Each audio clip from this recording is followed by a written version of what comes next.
there we go. 3, 2, 1. Awesome, thank you. Good evening, everyone. Thank you all so very much for your patience, and thank you so much for being here tonight as well.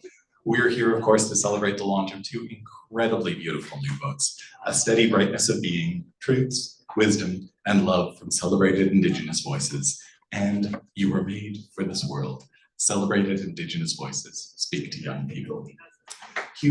Oh, yes, you may have walked out. Before we begin, I would like to acknowledge, of course, that the land on which we gather is here in Treaty 1 territory.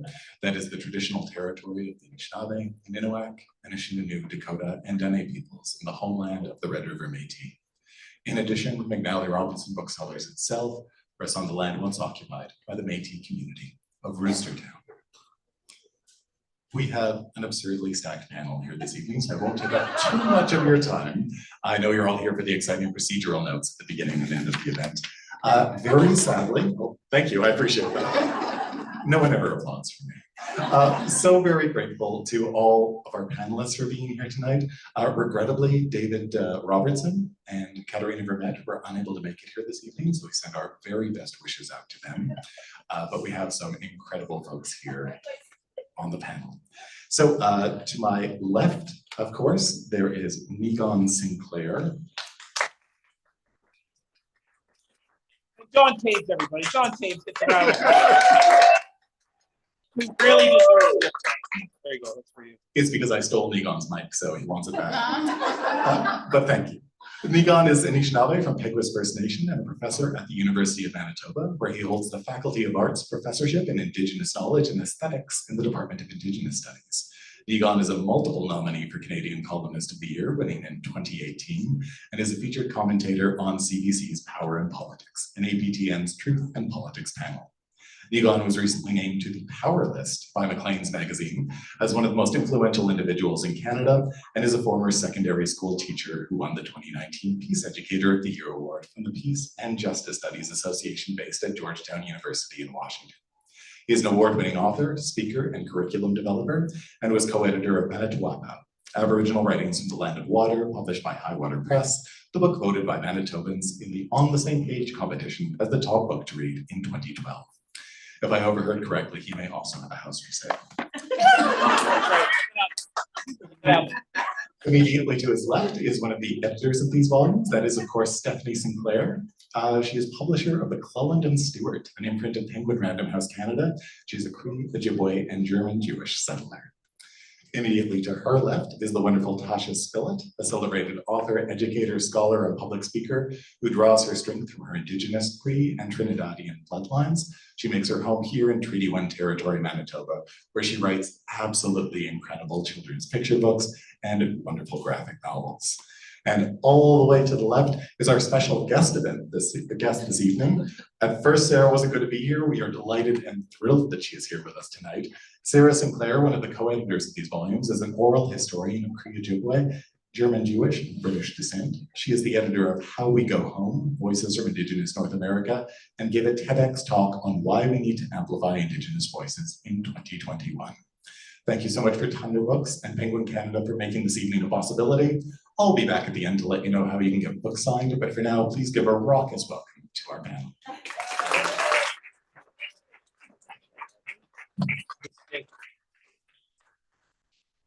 Thank you, John.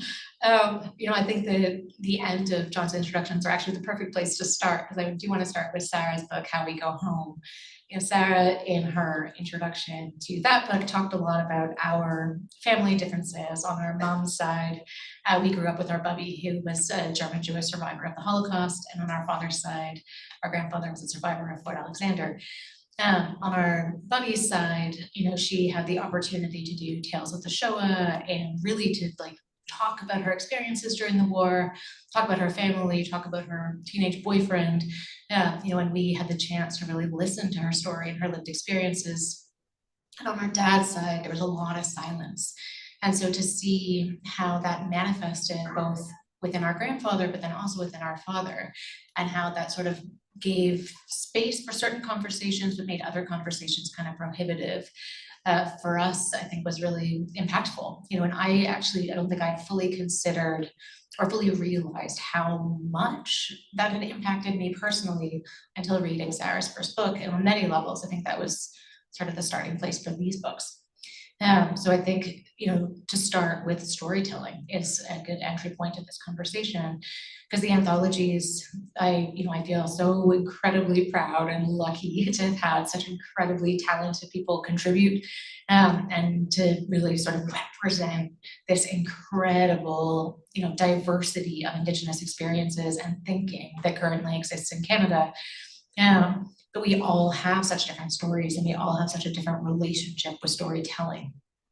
So, one of the things that Sara and I were talking about leading up to this conversation is like, what stories do you think like have really shaped you as a writer, or just as a human, as you sort of have come to be in this world? Yeah. That's how you know. Okay, I was like, whoa. Okay, first of all, I'm the only non-Sinclair. That's right. It's actually an intervention. Although I was once called an honorary Sinclair by one of the best Sinclairs. So I will take that. But it's very lovely to be here with you all and so many familiar faces. I have no idea what you asked me because I thought you were going to start with your sister, actually. So, okay, I can start with Sara. I think it's really, for me, I'm still kind of thinking about this question too, is what stories do you think have really shaped how you think about writing or how you think about storytelling generally? I know that like for both Sara and I, thinking about the stories of our grandmother, and like she, we grew up listening to her talk about German fairy tales, and she would walk us down the street, we would knock on this little red door on this tree down the street from our house, and she told us that the tree was full of gnomes and they had their own world. It's true, Dakota. My kids are saying so we would knock on the door and wait for the gnomes to come out to talk to us, and there was just like such spirit in all of her stories. And on our dad's side, I do think that the silence was in itself a story. Mm-hmm. Yeah, I'm actually thinking like currently, just hearing you talk about your family, I was thinking, I wish I could like lean to the stories of the women in my family, but both my grandmothers, they're kind of like still photos in my mind.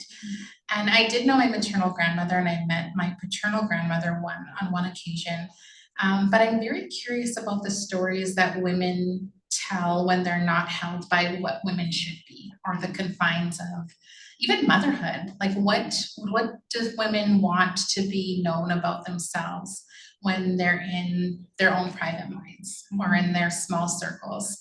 And I think that there's this risk in those types of stories that really calls to me right now.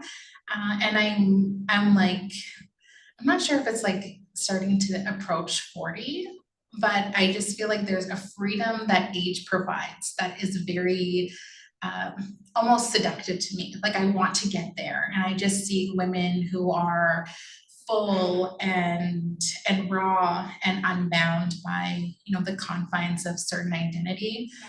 And I think that that's what draws me right now, and I'm excited to get there. And maybe it's not a liberty that only age provides, but I'm kind of thinking that it might be. Yeah.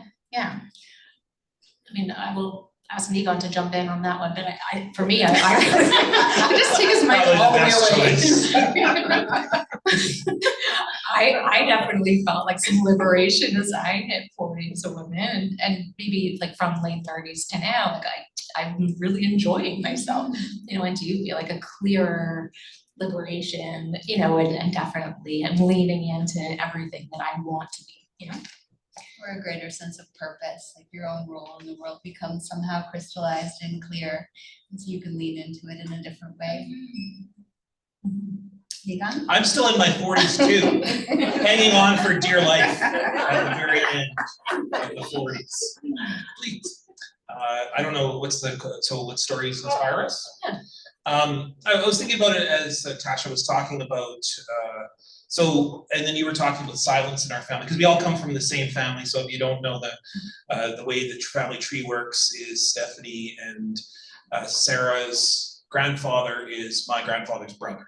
So an older brother at that, and kind of the idol of my grandfather. So, and my grandfather was a very complicated guy. He didn't talk, and he was in fact so damaged from the war and from his time in residential school from Fort Alexander that he never talked at all. But yet he was the funniest man I ever knew, and we couldn't communicate. We just communicated through notes. He'd be like, "Put on Wheel of Fortune." That's what he'd write on a piece of paper, and then he'd hand it to me. Or he'd be like, "Make us craft dinner," and then he'd hand me the note. And but in between the fact that he had me rolling about 5,000 cigarettes in a sweatshop in his apartment, he was the funniest guy I ever knew. And so, and I think that if you were to say what were the stories that formed the basis for me, a large part of it is my parents. So my mother and my father. My father's very funny, and my mother is very connected. Like she's just over there, and she's extremely connected, and to this community of Selkirk, our former reserve, so St. Peter's, and of course St. Peter's was removed in order for people to come and take our land in 1907, but yet Selkirk endures and has preserved this really unique identity where people found a way to get along, engage each other, marry one another. Certainly evidence of a massive ethnocide that happened within the community. We were forcibly removed, so that's the undergird, the foundation of everything. But at the same time, there is this immense laughter, sense of pride, relationship, family. And if you go to the streets of Selkirk, I've always thought about writing about this, that each street in Selkirk had its own kind of identity. And that was tied a lot to the evidence of St. Peter's and the families of St. Peter's. And so I grew up with those stories. I grew up with probably my most foundational stories were spending time with my Uncle Jim in the A&W in Selkirk. And over onion rings, hearing stories about residential schools, hearing stories about what it's like to grow up, hearing stories about his wife who passed away very tragically, hearing stories about what it was like to canoe across the river and for a penny take people to the church across the way from our former homestead, which is just near the airport there, and take it to St. Peter's Church. My point of it is those stories were really foundational to me and also gave me an innate sense of humanity, relationships, and politics. And I think that politics is probably my number one kind of thing that I've always found in my writing, is just talking about the political kind of sphere and the different ways in which we express ourselves for wants, needs, desires, and hopes and dreams. One writer that I find myself quoting all the time is this Métis lady named Samantha Knock. She has this very short piece, but it does so much, it conveys so much. She speaks about the difference between listening and witnessing somebody else's stories. How when we listen to people's stories, we can be doing other things. We might be cooking or walking or doing chores, and it's only occupying a peripheral part of our mind. But when we're witnessing somebody, we're fully engaged, we're fully present. And the result of that kind of experience is that when we're done, we are sort of embodying that story has become a part of us. And therefore, as a result, we have an accountability to it.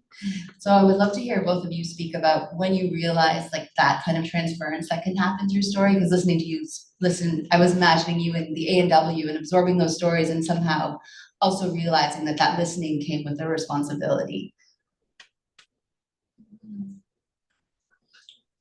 I want to say that probably happened quite early, maybe even before I was fully aware. And I think that it's really tied into ceremony. So from a really young age, I understood like the protocol of listening. And so we know that for little children, we might not get like you might not tell the length of your story. I have a 5-year-old, so like I might get like a couple sentences in. But when you're little, you just take what you need for that time. And so I think that from like the practice of discipline, of being in ceremony and being part of it, and not discipline in like a really like paternalistic way, but in just, you know, this is how we're part of this community and this is part of the relationality of sitting and listening. And then carrying it forward. And also like just being really aware that, you know, of course, at a young age, I probably wouldn't have had access to words like epistemicide, but like to understand that these things are part of our lineages. And so we have stories that were purposely taken. And so part of our responsibility is to carry them forward, but not carry them all the way. Like we are not, you know, like we don't need to be super beings. We just need to do what we can do for the time that we're in now. And so I think that, yeah, like always, just being involved in, I was raised by a single mom, and so she had to take us everywhere. But that was the paramount education for me, was being, you know, like I was the kid who was under the table at like friendship center meetings with crayons, or, you know, like at like Oka solidarity gatherings, like on the hip of my mother. And like that was the foundational education that I've ever received. And being accountable to your community is part of that. And so I'm grateful. I don't think I have like a one thing, but I think it was like right from the beginning. Yeah, that's beautiful. Thank you. Yeah, I agree. We are the children of a group of revolutionaries. Like it's, and I've thought a lot about this, especially since now that generation's passing and getting to that age of we're taking care of them and they're traveling to the West. But we had the front row ticket and the front seat of the revolution in the 70s, 80s, and 90s, 2000s, as sort of everything that you see now is because of those parents, those grandparents of ours that are, it's really a remarkable generation. It's also a frustrating generation because they spent as much time on the front lines fighting for our rights as parenting, or maybe even more so. And I think that in many ways we were kind of left to fend for ourselves, and part of that was sort of figuring out our place in the world and our connection with things and our stories. And I think my story is very much about waking up to the reality that I'm a refugee. Like, and then what does that mean to live in this absolute brutality of ethnic cleansing that happened in the territory in which I live, and the place that I love so deeply, because I so deeply love my hometown, also was this site of immense violence, and still continues to deny or not talk about. Or, you know, if you go to the catfish in town, you know, the Selkirk Ave, that's the former border of our reserve, which is all north of there. So literally the marker of our border is a big catfish. And Smitty's red onion patch, by the way, good place to go. And so, but it just realizing that one day was this profound moment of epiphany, where I began to then realize that, like, if you go down Selkirk Avenue, that's Sugar Point, which is our former collection of sugar, maple sugar. And Dad often would tell stories about the trap line that our great-grandfather had, which we were from Muskrat, right near Breezy Point. So that was literally our traditional territory from Selkirk Avenue all the way to Breezy Point. That blew my mind when I said, I mean, these are areas that I had traveled as a person who just mostly played, you know, with hockey with my friends, or you know, visited with people, or went to a whole lot of different outings. So did a lot of ceremonies at the Healing Center. And then upon realizing that there was a Medallion Lodge right across from our family homestead, right on the point there in East Selkirk, and it was a remarkable, it was a frustrating, angering, but also beautiful moment of realization of our territory. And one of the really great things is that land became available just nearby, not quite that land, but during the pandemic, and I bought it. So I bought like 2-3 acres of our traditional territory back. And that is this weird moment of contradiction of like buying your own land back. Yeah. Like it really makes your brain feel a lot of pain, but also excitement too. I don't know, and so those kind of stories of contradiction has been very part of my life. And then looking at that contradiction and all of the things that our parents have brought to us, there's many reasons to be very frustrated with our parents, but also we are here because of them and the struggles that they have gone through. And that's been a very big life path for me to go through that experience. I think it was David Troyer who in his piece spoke about the parallel reality of knowing that the land was stolen, but also he's standing on the land. Yeah. Came to mind listening to you just now. And I just want to speak to that question for a sec, because Sara and I grew up in Toronto, so like really away from that sense of community and direct relationship to land, and definitely far away from ceremony, you know, and I do think that there's something about, for me anyway, my understanding of like accountability to story and accountability for what active listening really is. I think for me it's books. You know, and really like knowing that for a really long time as a kid, we grew up in the 80s, we did not exist on any books being published in Canada. Like it wasn't a thing. And I remember finding a moment of discovery, realizing that was a problem, you know, and finding some real like inspiration and motivation and some constructive anger about that. And certainly for me, that's been a huge driving force for all of my adulthood. Yeah. I mean, there were books there. The book that I experienced was In Search of April Raintree, because Dad helped Beatrice with the court scenes in that book, and he's credited in the thanks. So like, I remember the experience. I remember the experience of seeing the book. I remember the experience of reading the book in grade 7, 8, which is a very eye-opening experience because it's a very detailed book. It doesn't shy away from the violence within that experience. But you know, then you discover there's all these other books. But the way that those books, the fight they had to get through to get to a pace of publication, and Maria Campbell, probably the best example, like writing this book and then having it just sanitized through editorial process and remove all the parts that the editor didn't like. And that's the kind of struggles that all of our literary ancestors had to go through. Yeah. The specific Maria Campbell story, I mean, I can speak to it because it's McClellan and Stewart, but it is that Jack McClellan excised the story of Maria's assault, and then McClellan and Stewart republished the book with all of the missing pages in 2019, I think. But still, that was, 40, 50 years later. Yeah. What about you? I mean, Sara's an oral historian. Sara also helped with Murray's book. So when do you think that for you that sort of relationship with accountability and active listening became a thing, like your motivation for oral history? Well, my motivation for oral history, I think it's kind of a long story, but I'll try to tell it shortly. I was living in Addis Ababa with my husband. I was just telling Tasha that my husband works for the UN, so we've traveled quite a bit. And when we were in Ethiopia, I actually wasn't legally entitled to work, so I was doing tons and tons of reading. And I was reading a novel by the author Dave Eggers, and he publishes an oral history imprint called Voice of Witness. And at the back of this novel, it was like more by this author, more series by this author. And so I read about Voice of Witness, and I saw the term oral history in print for the first time. And it was one of those moments where the hair on the back of my arms just stood up. And I was like, what is this? What is this oral history?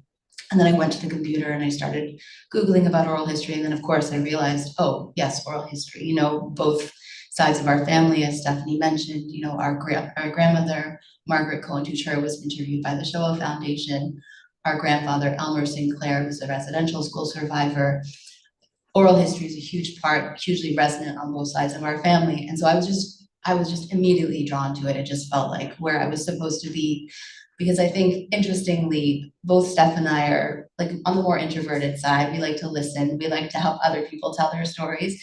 And that felt like a really good place for me to use, you know, as you were speaking about sort of coming into yourself as a woman, I took a sort of meandering path to discover that that was the appropriate place for me to serve my function in the world. And that's as a listener, as a witness who can then find appropriate ways to amplify powerful voices.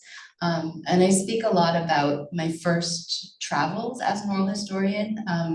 When I was a student, I had the good fortune of traveling to Fort Mojave Nation in the United States, which is where the states of Arizona, California, and Nevada intersect. It's a very small nation. And I went there to meet with this incredibly powerful young woman named Ashley Hemmers. And she was just the most generous host to me, and it just brings me to tears even thinking about it, because I think she's one of my most important teachers. She was probably in her 20s at the time, but she picked me up in Vegas and she showed me around Vegas because I'd never been to Vegas before, so that was its own experience. And she's a talker, so the whole time she's just telling me stories about how she grew up with her mom and her grandmother and her brother. And then the next day she took me to Fort Mojave, and she had created this beautiful day for us. We started the day at the site where the Mojave believed their spirits enter this world. And then she showed me around the contemporary villages, the California and Arizona villages, to show me how people there were living today. And then we ended the day at the site in the mountains where the Mojave believed that their spirits leave to meet the creator to determine whether they lived in a good way. And all of this time, she's just telling me stories. And I really left that experience feeling like literally full, so full of these stories, this generosity that this person had given me so much. And it created this huge sense of responsibility. What am I going to do with these stories? Why has she given me these stories? Why was she so generous? She shared so much with me. What do I do with this? Because her stories are so powerful. And one of the things that she shared, which is related to what Stephanie was speaking about in the introduction, is the story of 3 generations in her family. So her grandmother, like our grandfather, was a boarding school survivor. And she speaks about how her grandmother came out of school, deeply traumatized and sort of unable to parent her mother in the healthiest possible way. But over the next couple of decades, Ashley was very hesitant to use the word healing. She never spoke about healing, but she said her grandmother, through collective ceremony, through sharing story, ultimately was able to recover her relationship to culture that was lost in the time at school, and then was able to share that with her grandchildren in a way that she hadn't been able to share with her own children, right? So she spoke so powerfully about what can happen when people connect around story and are able to return to culture that perhaps couldn't be shared immediately following trauma. So Ashley's, I think, one of my most important teachers, and the person that really helped me to understand what oral history can do in continuing culture and in intergenerational repair. Yeah. Amazing. Well, I think while we're talking about stories and sort of powerful storytellers and teachers, while we were preparing for this panel, we spent some time on your website. And there's a quote or a phrase there that says, "Words are medicine." And it stayed with both of us. So why don't we start with you, and can you sort of speak to what that means to you, or where that phrase comes from? I remember I started thinking about words as medicine when I started thinking about how intentional we have to be in what we say and how we say it, and how, like any medicine, and it can be a help, but it can also harm. And so acknowledging that accountability, that if we want to support community, if we want to support people, that we have to really govern ourselves accordingly in a way that is life-giving. And so when I say words are medicine, it's a reminder for myself to also be very intentional in how I use my words. And I love what you were talking about the witnessing, because I noticed that when I was younger, I really took up a lot of space talking and putting myself to the forefront.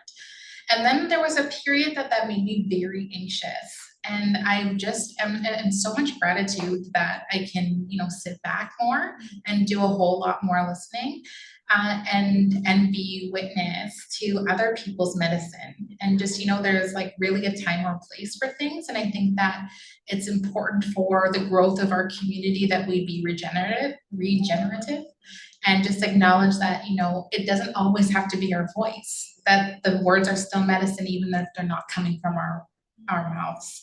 And so I really appreciate, like, you know, just sitting back, listening and seeing like what other people are bringing forward.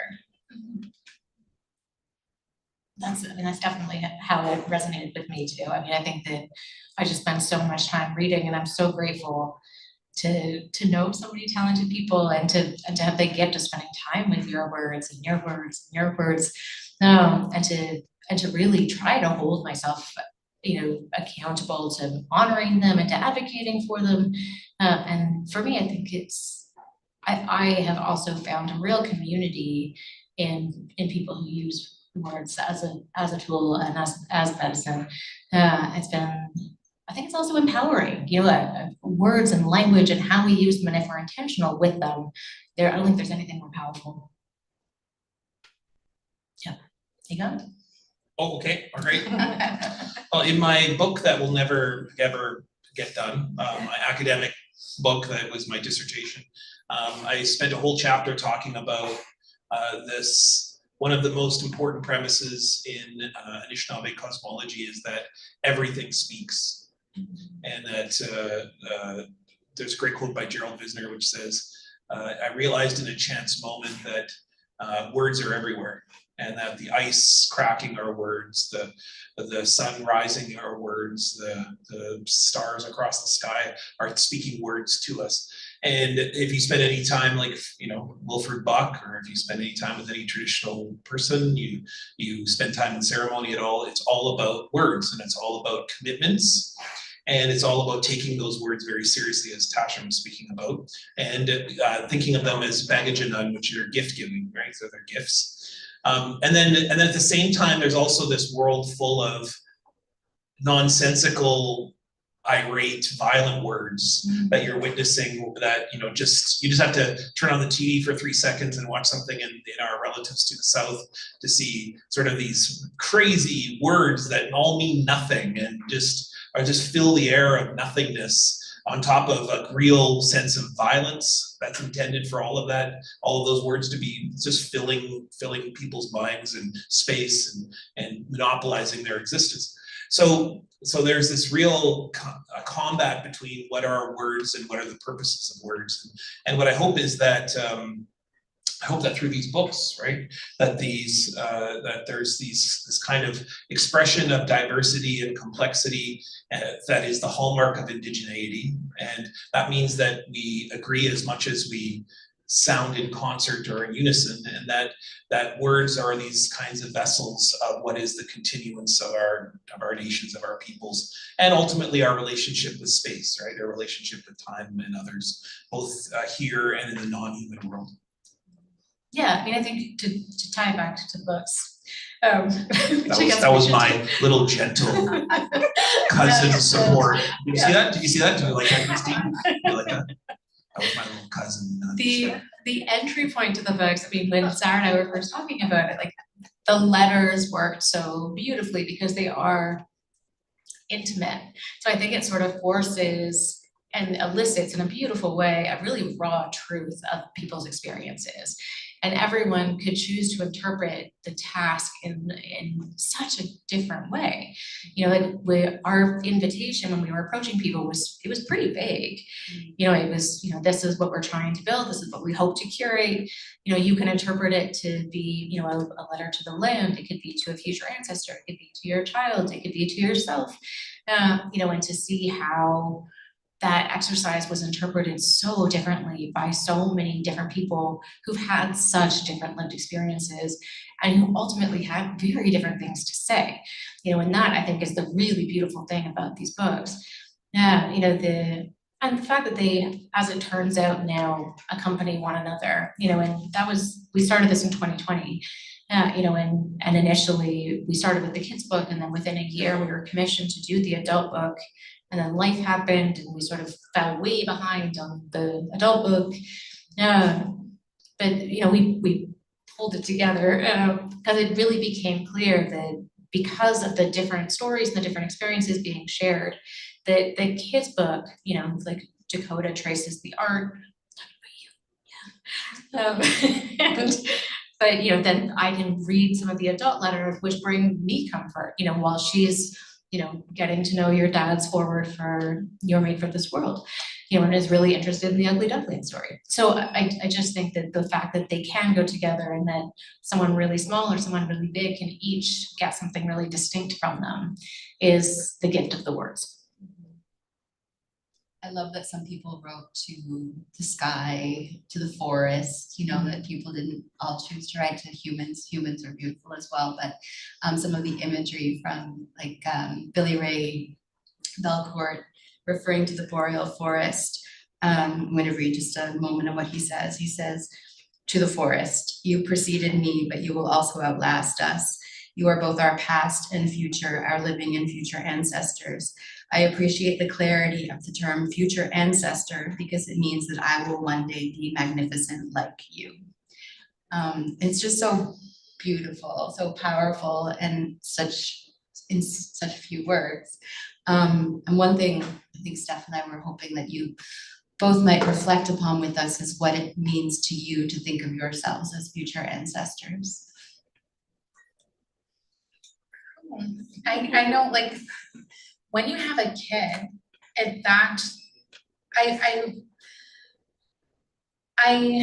giving birth introduces you to death in a way that you didn't yet meet death, because you have this baby and you're so just in love with this child, and then you think, oh my gosh, like there's gonna be their world without me. That's a tough one, and so as as she's growing, and I held her so tightly when she was an infant, and then now she's going to kindergarten, just like trying to craft this world where I know she'll be okay in it. And I did this exercise with this group in the spring, and we had to think about, it's kind of morbid actually, but we had to think about what we would want our last day on earth to look like. We had to imagine ourselves in kind of like a hospital bed situation. And they just kept on pressing this question, and who's there? And so people kept on being like, so who's there? And they're like, oh, well, my partner's there, who's there? Oh, well, my sister's there, who's there? And then they just kept on pressing. And then I was like, my final answer was like, I want everyone who can fit in the room to be there because I need them to be there for my daughter. And the last question was like, what do you need to do for that to happen? And I was like, oh my gosh. Well, I need to make sure that I'm cultivating community in a way that is sustainable, in a way that is loving and devoted, so that she can have all that love and all our children can have all that love. So what do I need to do to be able to bring that into reality? And I need to be the best version of myself, which is not always possible. We're human, but it's a constant pursuit of being the type of person who lives in a world where, kinship is active and whole and together. And so I hope to live a long time and see my daughter have gray hair. And I want to be the kind of ancestor that made a community that can carry her.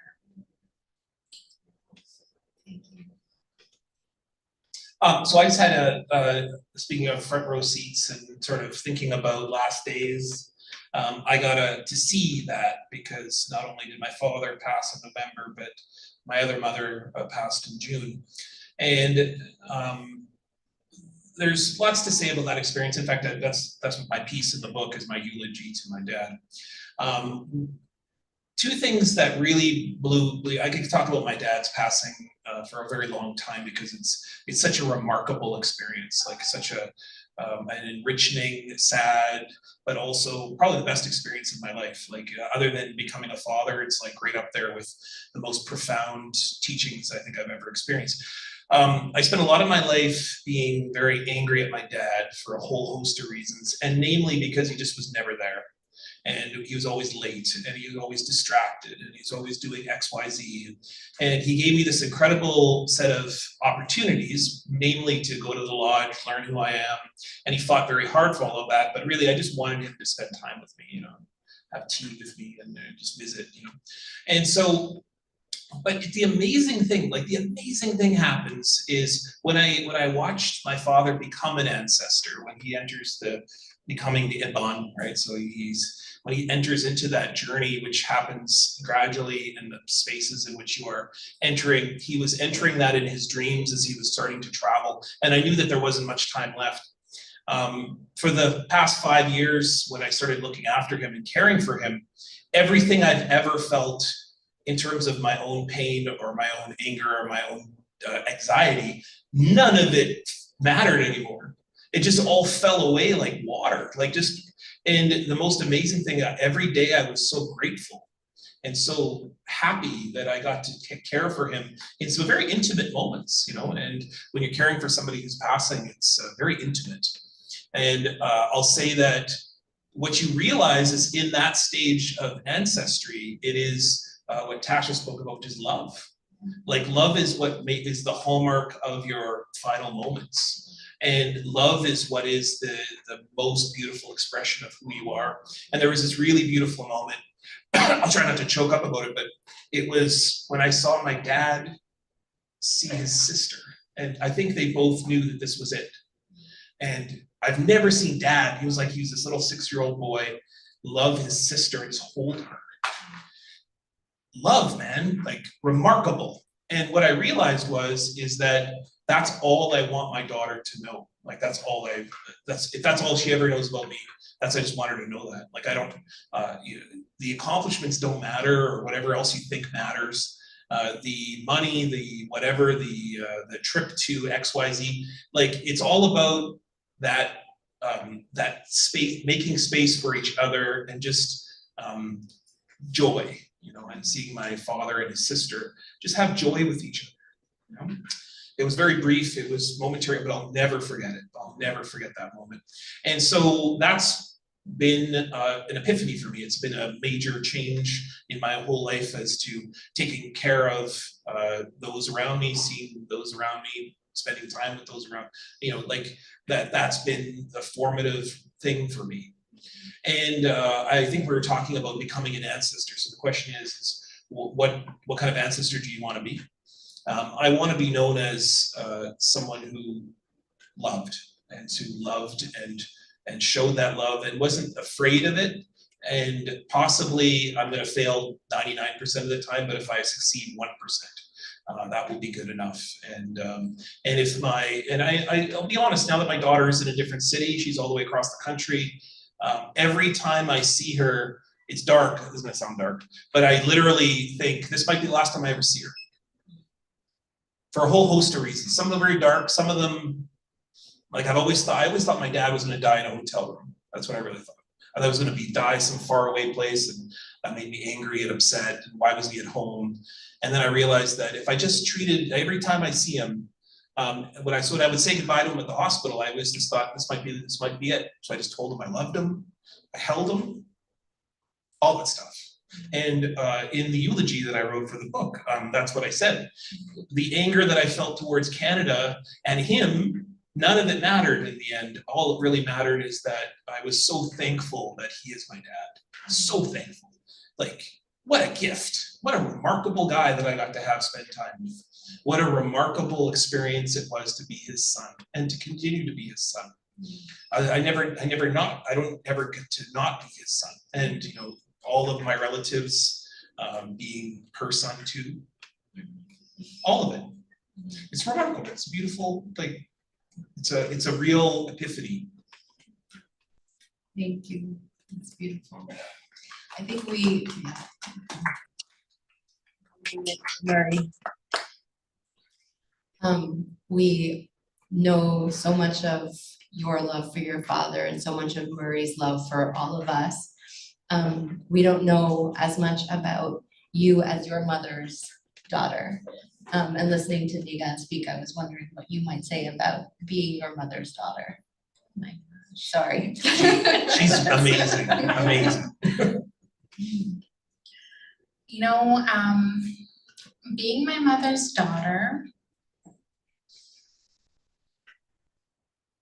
has, oh my gosh. I also feel like I could tell you're not local by the question. Yeah, being my mother's daughter is, honestly, it's been hard damn work. Because the woman that she is, the matriarch that she is, has required a standard of being that has really required me to continuously rise. And that has been, that is a tremendous life journey to have. I've just always known that there is, you know, a standard and an expectation, not as an individual, but in relation to community, to ensure that, you know, that my mind is always for the benefit of the community. But I think that there's, you know, Niigaan referenced, you know, what it's like to be raised by somebody who was so committed to the revolution or the movement, or the pursuit of liberation, that, you know, not one person can carry everything. So that there is, you know, there is something in parenting your child that gets lost. And I'm thinking right now of Niigaan Simpson, because she told me this beautiful story, and I won't retell the whole story, but she told me this beautiful story, and essentially the teaching is you know, we have to be mindful about in which direction we exert our energy, because, you know, we have a whole generations of people who felt like they actually had to, you know, fight the system. But, you know, that is giving away a lot of energy that I, in my own mothering, have questioned, you know, does it accomplish something equally as life-changing if we take that same amount of energy and love our children and care for our children and care for each other and create community? And so, you know, to be my mother's daughter has definitely made me ironically hilarious and you know, and I feel like very loving. And you know, there's something that happens, and I'm not sure if anyone else, I'm just newly exploring this, but there's something that happens when you're in the middle generation, where you're parenting your child and you're parenting your parents at the same time. And it's like exhausting, but it's so beautiful too. Like I see my mother as a child, as a little girl in her. Like I took my daughter and my niece to Build-A-Bear, and I was like, you guys have Build-A-Bear is very expensive. It's like, you guys have $100, like you're not getting all these accessories or whatever. So they build their bear. And then my mom was like, well, the bears need high heels. And I was like, the bears don't need high heels. And if you know Leslie Spillett, she was like anti-capitalist. She's coming with me like with these glittery shoes for their bears. But I saw she was a little girl in that moment. Oh, yeah. She 100%. wanted the high heels for the bear. And it was like, I'm so glad that I can see her not as only like the fight, but I can see her in like, in the little girl that, you know, that she probably couldn't be in the time when she was the age of a little girl. Yeah, exactly. Yeah, so I didn't mean to interrupt you. Sorry, I feel so connected with what you're saying right now. Just seeing like our parents and our grandparents never got the chance to be a kid. They never got it. So when they get it, it's so remarkable to see that. I'd say the same thing about Dad. Dad became this little boy. Actually, what I always tell people is became my younger brother. Like he wasn't my dad anymore. I was like, okay, have you eaten your vegetables? Like, and it was like Justice Murray Sinclair and Bond, and here I am like telling him to eat his cauliflower. Yeah. But the joy that they got to experience, and one of the great achievements of my parenting, where I think I've done okay, is that Sara gets joy. Like Sara, and also she gets an opportunity to express joy. Like she's at university becoming a flautist, and yeah, she fights the revolution. Yes, she does the demonstrations. Yes, she's out there fighting for our rights. But this amazing, more than half of her life, she just plays music. And that's her revolution, is love and joy. That's a remarkable moment that our ancestors worked so hard for to get that opportunity. And so I didn't mean to interrupt your story with the Build-A-Bear. By the way, I want to see the Build-A-Bear. You should post this on social media. I will. I'll take everyone. They're fabulous.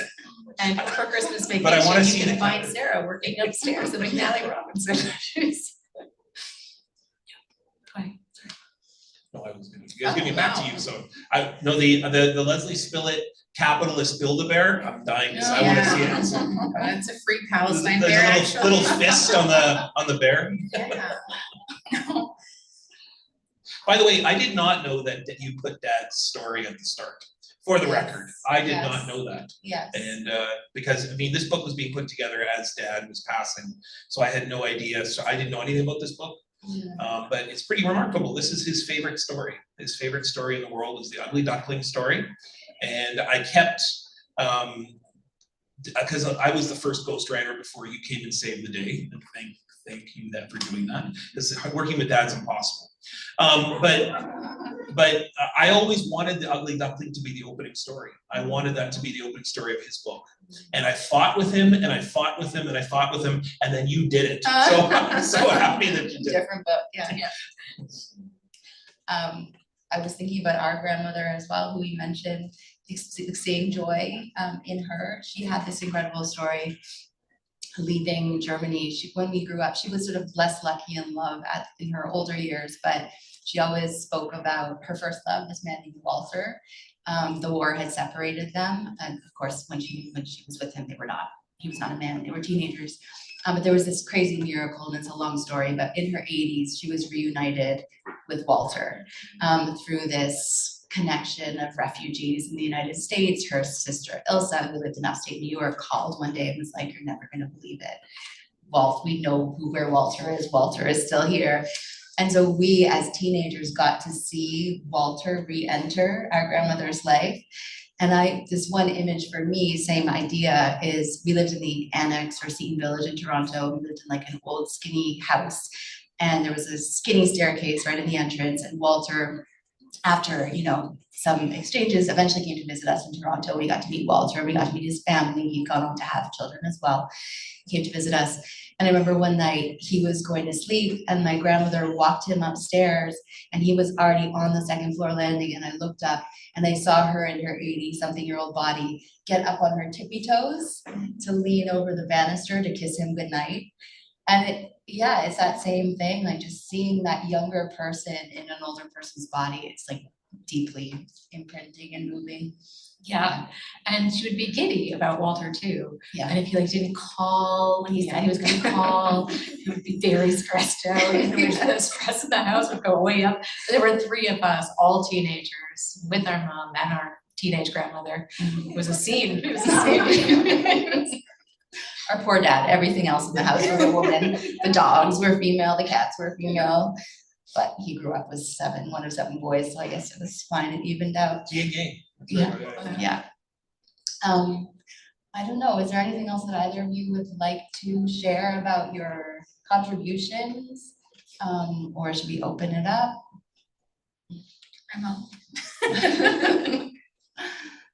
Does anyone else have any questions? Steph, did you have anything else you wanted to touch upon?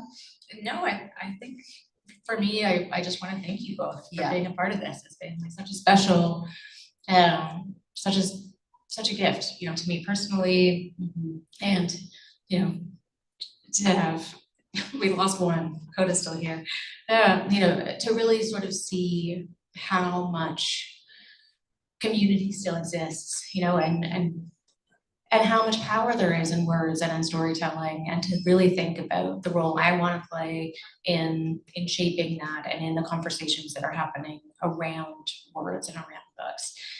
So thank you, and thank you. It's been a total honor. Yeah, and the books are, we can say this because Sara and I really just have the gift of bringing people together. They're incredibly beautiful and generous. And I really do think they are a beautiful entry point into thinking about what it means to be a part of this world at this time, but also trying to think about the future and think about the past, all at the same time. So there really is something for everyone here. Yeah. And they're cozy. I find them cozy. Yeah. They're very intimate, they're very you can pause and reflect, read one at a time, or you can spend longer, but they're really, I feel like they're these invitations, these entryways to begin conversations with yourself, conversations with others. And that's one of the things that I love about oral history and then about books as well. It's just like, it's a place to begin a conversation that might otherwise feel difficult or tricky. There's an invitation here to begin conversations with your loved ones, with your children. So thank you. Thank you both. Yeah. Thank you all for coming. Yes, thank you.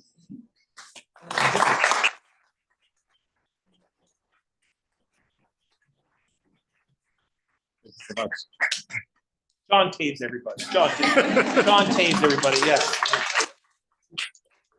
Sitting just behind the backdrop, slips out. Creepily lurking in my cave. But no, thank you all so very much. And thank you also feels a little insufficient because if you'll indulge me for one moment, we are in a house that's like kind of built on words and the stories of other people. And Stephanie, when you were talking about just the pleasure of being able to spend time with the words of the people in this book, the writers that you work with on a daily basis, it feels like such an incredible, weird privilege to be in a place where we serve as a bit of a conduit to help get those words to people. And it's consistently amazing that every night I get to like lurk in the backdrop and just listen to so many people share so many incredible words and thoughts, and just that there is that openness to share that with so many people. So huge thanks to all of you and to everybody that is in this book, and for all of you for being here and for listening and for sharing yourselves. We will be moving along to the signing portion. We're into the dry procedural notes now. So please join us as we make our way over to a table beside the cash desk where these four folks will be behind the table signing books. Please feel free to get your book signed before you visit the cash desk. We're so very grateful to Tundra and Penguin Canada for publishing these truly beautiful books and for helping to make this evening a reality. And it's been such a pleasure to spend the night with some of our favorite people. So thank you all very much. Thank you for coming.